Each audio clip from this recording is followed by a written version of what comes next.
My name is Alan Dale. I'm the Executive Director of the Assassination Archives and Research Center. I serve our nation's leading Freedom of Information Act Lazar, and I have the privilege of speaking with Adjunct Professor of Political Science at James Madison University, retired U.S. Army officer, a strategic intelligence cryptologic analyst who accepted a special appointment to become military assistant to the director of the National Security Agency during the period of General William Odom's time in that position. He is a researcher, an historian, a scholar of consequence in our collective efforts to come to a deeper and better understanding about America during the Cold War and the complexities of the past, which relate significantly to the complexities of the present. It's my honor to introduce Dr. John Newman. Thank you for being with us. My pleasure. You had an unusual academic and military background, and at some point it was impressed upon you that the best thing that a scholar can do to overturn new orthodoxies by introducing new facts. Can you talk to me a little bit about your attitude about that process in relation to the work that you've chosen, the subjects that you've chosen to focus upon? Sure. In fact, the question you put to me in writing also talked about Reevaluation. what I'm doing right now that is in that realm. And you know, the things that I've been doing for a long while already are not finished. It's still going on. We are a society that, because of the national security state and this requirement for secrecy, is very vulnerable to something that's completely wrong being foisted upon us.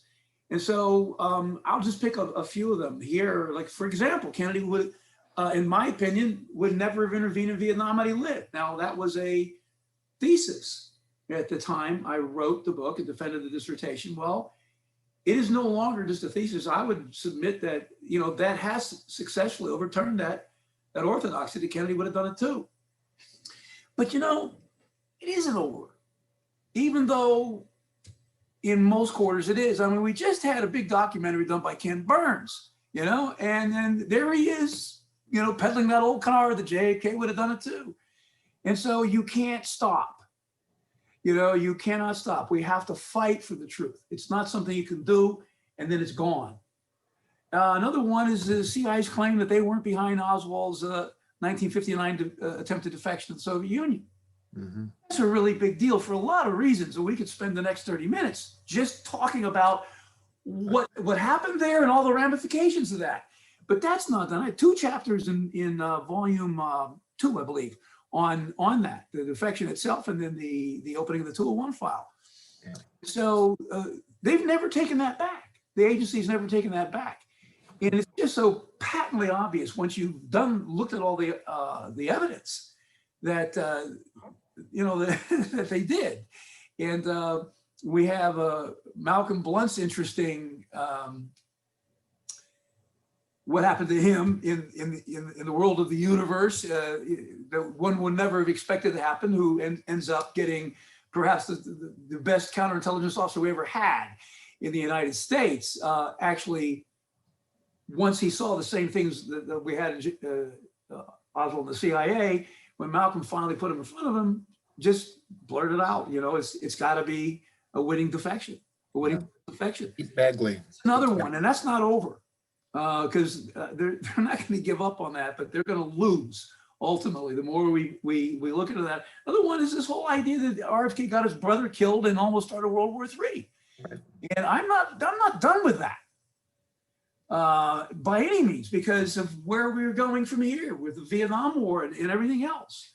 And for years, that canard has been, and it's still being peddled by one-time books. You know, we've got Fox News guy and even Chris Matthews is no longer on MSNBC, but they all wrote a book, their book on the Kennedy assassination. And we've got, Larry Sabato down here at UVA, and he's written one book, and everybody's got to write their one book and get that done, check that block. But you know what while they're doing that, what they're all doing, they're all agreeing with this RFK was trying to assassinate Castro thing.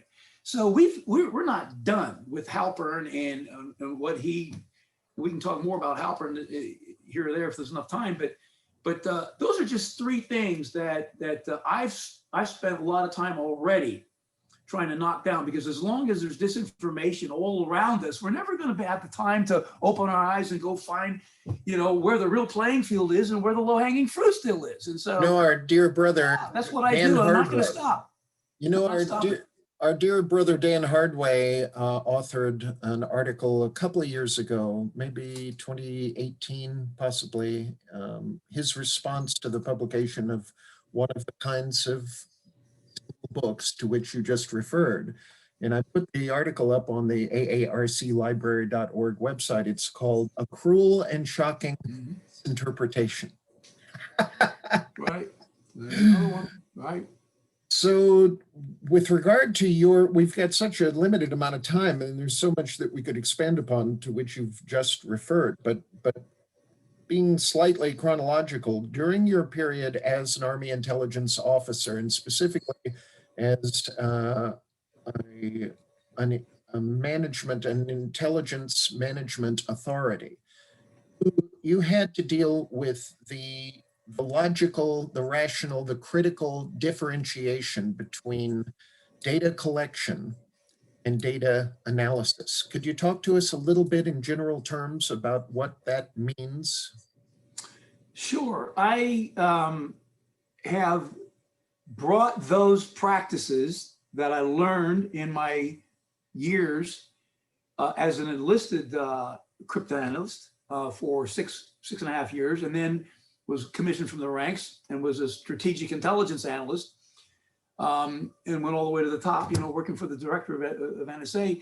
There were a lot of things I was exposed to that I'm bringing into the way I work on this case. There's the intelligence cycle, and I'll describe that very briefly here. But the other thing is something I used in volume 2 a lot. It's called the IPB, the Army's Intelligence Preparation of the Battlefield. These are a practice of arranging layers horizontally of different kinds of information, and then vertically superimposing them one on the other. And you can see things you can't see otherwise. That's how we don't lose battles and how we win them. If you are good at doing that. And so I found that very effective way to go after Halpern in volume 2, because it was four decades of different things. And I actually had to watch his brain develop, and his story develop until he lost his mind. In the end, he was not.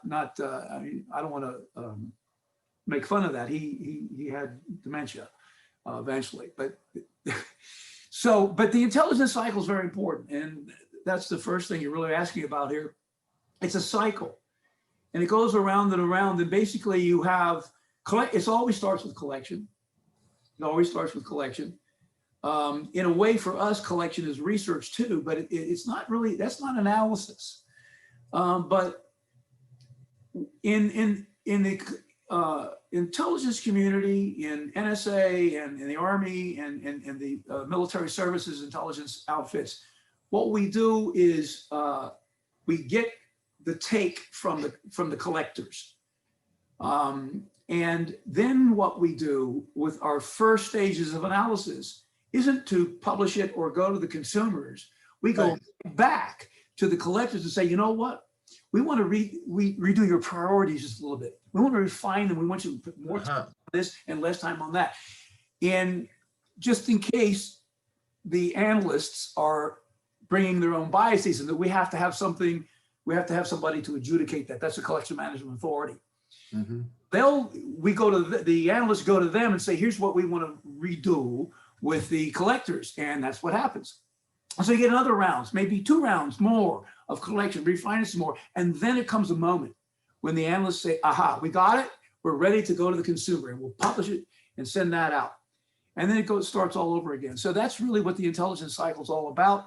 There's a lot of moving parts, and I'm actually wearing all three hats a lot of the time. But I've got good research associates and other researchers that I'm working with. So we're actually getting to be, I think, by this time in this long project, a pretty powerful group of people that can do collection and that can do analysis and that can manage the process of, as we keep getting more collection and better analysis, we're beginning to see, okay, we don't want any of that disinformation. So let's eliminate this, eliminate that. Here's where we're going to focus our efforts. So those are the things that I think fell out of my time in the service and intelligence that I'm using, and that I think that all of those that are helping me understand that we're doing.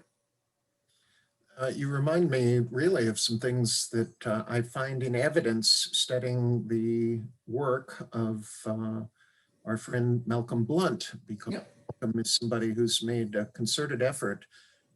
Maybe it's natural for him. Maybe he didn't have to try, but he is all consuming in terms of data collection.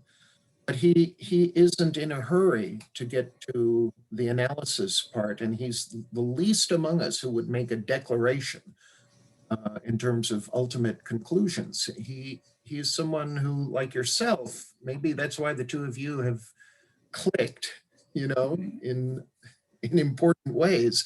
Analysis, the thing to remember, that the most important thing about analysis is that in the early stages, you're not done. Right. Tasting, well, you got to go back and revise the meal before you eat. You really have to do that, and then analysis becomes an art in the end. But you've got to have the collection. You've got to have the collection, and it begins with collecting everything and anything sort of randomly. Right. And so you've got to start honing that down. And it's the analyst that can tell you what he or she suspects where we should be looking.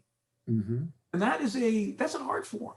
And specific with regard to the records associated with the records that have been deemed relevant to the study of President Kennedy's assassination, it might take years and years to discover something, let's say, that has been released as the result of whatever happened during 2017, and without regard to whatever may happen next year in terms of the next scheduled review of the remaining withheld materials. It may take years before something emerges which relates to something that we've already had and that we've puzzled over, and it might be, quite a process in and of itself just to make the subterranean connection. And how on earth can you do such a thing if you're oblivious to the things that we've already acquired? You've made reference to a senior CIA person who became especially visible during the period of the Church Committee, the Senate Select Committee on Intelligence Activities, and during the House Select Committee on Assassinations in the mid and late 1970s, named Sam Halpern. Sam Halpern is a person who had a story to tell, and he was extremely generous. He was very enthused about describing his perception of the Kennedy brothers and Robert Kennedy in particular. But he's not the only person who has the ignoble distinction of being the focus of your attention, as opposed to simply accepting things that are presented to us at face value. You've also focused very extensively on a man named Yuri Nosenko, whose story is relevant to our ultimate understanding in the context of the Cold War, KGB versus CIA, and James Angleton in particular, and other people of note to us. And then there's the very significant stories. There are the significant stories associated with a man named Antonio Veciana. And basically the work that you are producing right now during this multi-volume series beginning in 2015 with Where Angels Tread Lightly. You've completed volume 3 and published in 2019. I've lost my mind. Volume 3 published Into the Storm 2019. Now we're deeply immersed at the midpoint in what will be Volume 4, Armageddon, for December of next year. You also revised and updated very essential companion piece, second edition of JFK in Vietnam. Can you talk a little bit about the focus that you've chosen to, which has resulted in really debunking some of these figures who enter into our sphere of... Yeah, well, that was pretty obvious to me after I got through Volume 2, that the next order of business was to clear the table of all the disinformation. And, you know, it's equal opportunity nationality. One's, I chose an American, a Cuban, and a Russian Yeah. to go after. And and the three you mentioned, Nosenko, Halpern, and Antonio Vestiano, all three were transmission belts for disinformation. Nosenko's disinformation in 1962 in Geneva was created to prevent the agency from discovering the identity of their mole in the CIA and the identities and dates of the KGB sources that discovered Soviet defectors in place. Really important stuff. Nosenko's disinformation in 64 in Washington was to prevent the CIA and American government from learning about the KGB's handling of Oswald during a sojourn in USSR. Lot to do on that, and on Volume 4. Yeah. In my Volume 3, Into the Storm, 2 long detailed chapters, 8 and 12, are devoted entirely to the mischief under the behest of Major General Oleg Gribanov, the counterintelligence chief of the KGB Second Chief Directorate, who was behind all the stuff that Nosenko was doing. Sam Halpern's disinformation lasted from 1963, really from the time Kennedy died until 2005, when he died. It was a scheme to convince Americans that RFK had been pursuing the mafia to kill Castro, and that this ended up getting his brother killed and almost started World War III. And in my Volume 3, Into the Storm, Halpern's 4 decades of this false defamation of RFK were laid out in details in 4 chapters, 4. And in fact, I used the IPB, overlay technique to do that, to take that apart. Vestiano's disinformation campaign occurred from 1976 until his death in 2018. And in prison for cocaine trafficking, he got out of prison early in exchange for making up a false story about his activities in 1962 and 1963, the purpose of which was to hide the Pentagon's central role in the Kennedy assassination by controlling the narrative of congressional investigations in 75 to 78. And if they get away with that, with all that, people who read books or even come into the field are going to have a real problem putting 2 and 2 together here on this case. We've got to get rid of all that stuff. And I tried many chapters that weren't on Mongoose, that weren't on the Cuban Missile Crisis in Volume 3, beginning that process, getting rid of these dead ends that are not going to get us anywhere, that have been laid in front of us and people have been buying into. And that job isn't over either. That needs to continue. But those 3 guys were at the top of my list. So when you say they got away with it, we might ultimately revise with the publication, the continuing work in the series, and say that they got away with it for quite a long time. Yeah. Eventually, the truth emerges. It just takes a great deal of effort, and it takes, maybe most importantly of all, a willingness to reevaluate what we think we know to be true. Yeah. So let's say, for the sake of, the Vestiano story is very interesting. So in the case of Nosenko, you really have to be like Pete Bagley was, because a lot of that stuff is there, but it's very arcane and difficult to put together. And Halpern, it's hard just because it went on for so many years. It takes a long time to tell the story. Yeah. But the interesting thing is that in Vestiano's case, it was the new release of documents. Yeah. His book, Trained to Kill, came out in early 2017. Correct. 6 months before the early release began. And he had no idea. He was taking victory laps. He was dancing in the end zone thinking, man, I made it. I made it all this time. And there was a tsunami waiting for him just a few months later, and it crushed his story. It just crushed it, and I just gave a presentation yesterday publicly, and I spent 75 minutes and just tip of the iceberg, all the evidence that we have. It's not just CIA documents that somebody fraudulently changed. It's all Army documents and all the FBI documents and so on and so forth. But it was brand new stuff.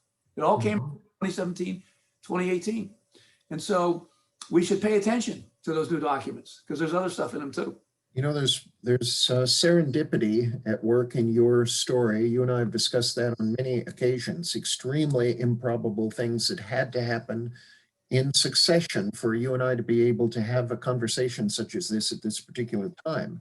But is it not also worth noting that when you made this ultimate consequential decision after the rethinking and supplement that you added to the newer edition of Oswald and the CIA, which you completed I think in 2006 or possibly 2007, ultimately published in 2008.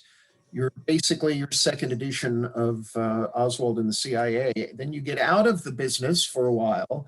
Your version of taking a break is you write Quest for the Kingdom, the Secret Teachings of Jesus in the Light of Yogic Mysticism. That's quite a vacation that I'm hopeful it was relaxing.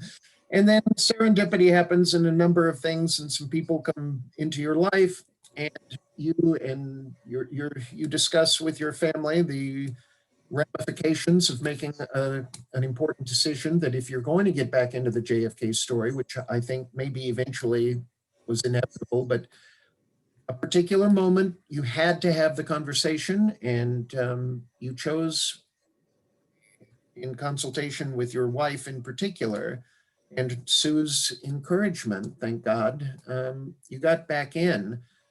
And so right now we're as I said before, we're deeply immersed in not only what will be volume 4, but also maybe some additional materials, which I don't know if you've discussed very much publicly. Do we want to touch upon some other subject? Well, I'm running in 2 lanes. It was real clear to me that even in volume 3 that we had these 2 lanes. What I'm talking about is the Cold War, and then domestically the race issue in America, which is still with us, of course.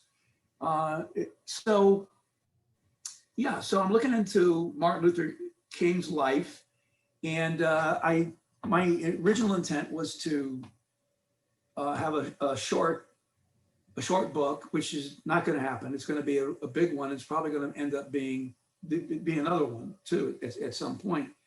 But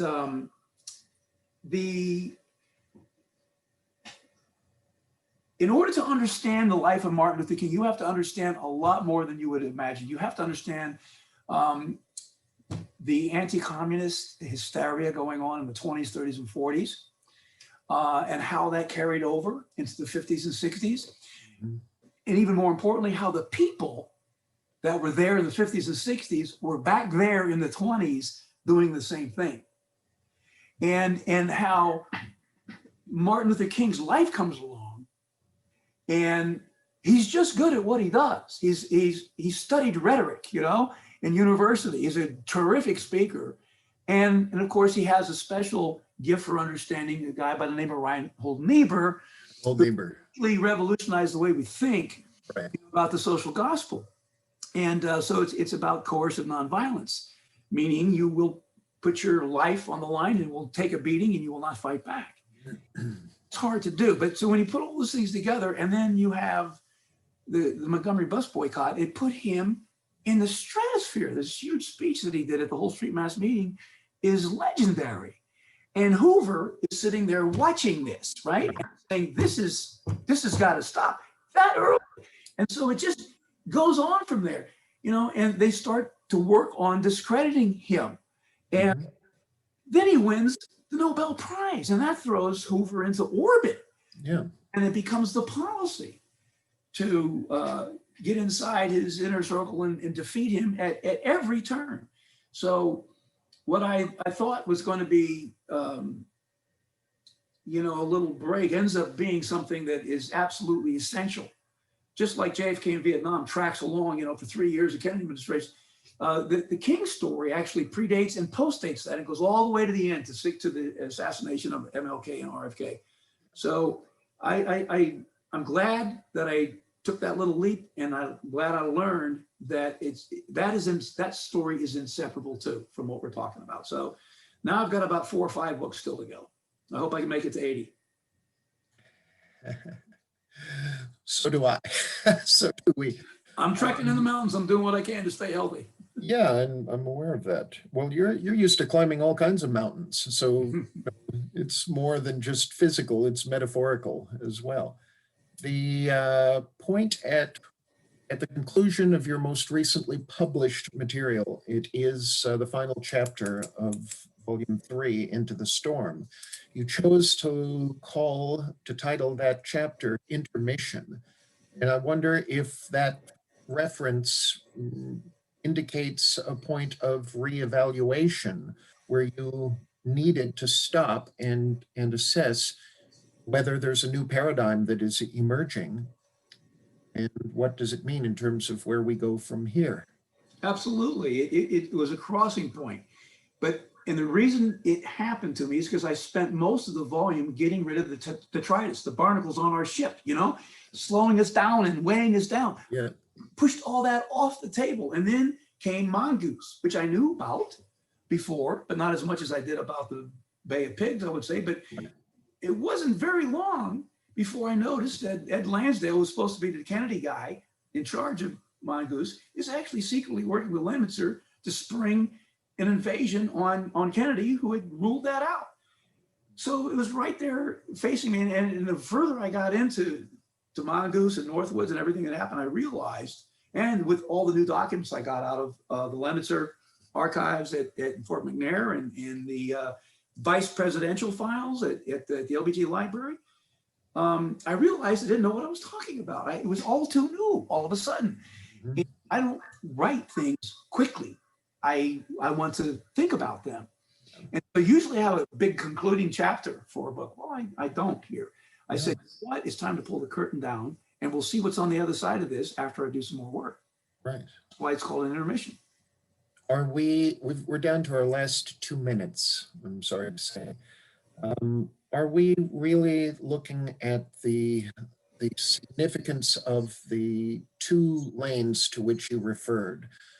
The combination of factors at work in American society during the years that are the focus of your attention, the Cold War and the emergence of the civil rights movement and elements of the national security state which regard the civil rights movement as relevant to the Cold War and identify the movers and shakers, the people of consequence in the civil rights movement, in fact, identify the cause itself with anti-American and communistic, influence. Is this something that is the essential realization for you to continue through past President Kennedy's assassination and perhaps extend as deeply into the period of the summer of 1968? Yeah, there's no question in my mind that the 3 people that changed history in 1960 were the 2 Kennedy brothers and Martin Luther King. And I've written about that. That's the first chapter now in Volume 3. So it doesn't stop with Kennedy's death. His death begets the Vietnam War, and eventually Martin Luther King and Bobby Kennedy are not going to put up with that. And that was their undoing as well, I think. And that's just a theory right now, but I'm not going to let it go. I'm going to work through the end. And if that's not what happened, then it was all just, more lone nuts. We have lone nuts, apparently. We're the only people who kill leaders in our country, but we'll see how it works out. But the taste that I got from what I did on the race issue in Volume 3, and when I began looking into doing another book on King, is means for me that I've got to take this on to. There's no doubt about it. Okay. All I got to do is stay healthy Thank you. and rely on people like you and all these other folks that are helping me. I'm blessed to have now 4 research associates and great other researchers that we share information with each other. So this is moving a lot faster than I could do by myself. Well, we're grateful to you. And the website, we should make note of the website, which is being updated periodically with materials that are relevant to our progress. The website is jfkjmn.com.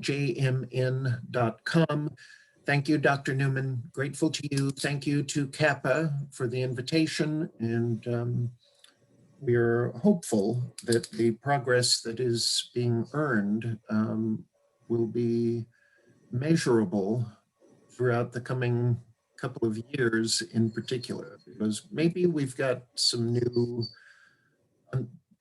better, deeper understanding of the consequences of perhaps the most successful misdirection in the history of the case. And of course, a necessary course correction, which you are helping us to recognize. So on behalf of a largely indifferent nation, thank you for your service. You're welcome and thank you. Take care.